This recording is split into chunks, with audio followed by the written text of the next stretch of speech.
At ito guys, tingnan ninyo. Para siyang yung ano, talukap ng ano ng ano, pangalan nito. Yung pagong. Ayan, at dito sa ilalim, diyan sila nanirahan. Pasok tayo guys. Nakakatakot, baka naman pag nadaganan ako dito, grabe. Tingnan ninyo, oh, malamig dito eh. Ayan oh. Di mo alam kung may ahas dito na anaconda at bigla na lang akong paluputin at hindi na ako makalabas. At, pero papasukin natin, ipapakita ko sa inyo itong sa ilalim nitong ano, bato. Kaya kapag umano to, ano ba yun? Bumagsak, siguradong para kang luya na pinitpit. Ayan, nasa loob ako ngayon ng kuweba na to. At napakalamig, nakakatakot. Guys, tingnan ninyo.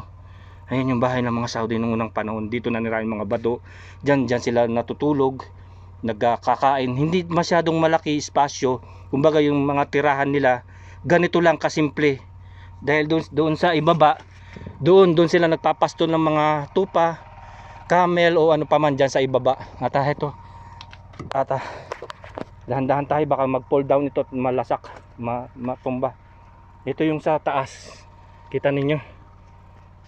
Napakadelikado, dahan-dahan. Ayan. Ups! Ayan guys. Ito yung pinaka roof. Yerohan nila, pero bato ito guys. At mayroong puno dito, diyan, malilim diyan. At doon sila dadaan sa ibaba. At ito yung pinaka roof. Tingnan ninyo. Hiningal ako. Dahil sa kagustuhan ko na ipakita sa inyo itong bahay-bahay nila. At para makita niyo itong bahay nila. Ayan oh. Kita ninyo.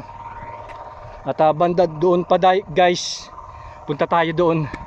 Ang dami palang bahay nila oh. Tingnan ninyo oh. Mula dito hanggang doon. Napagod ako guys.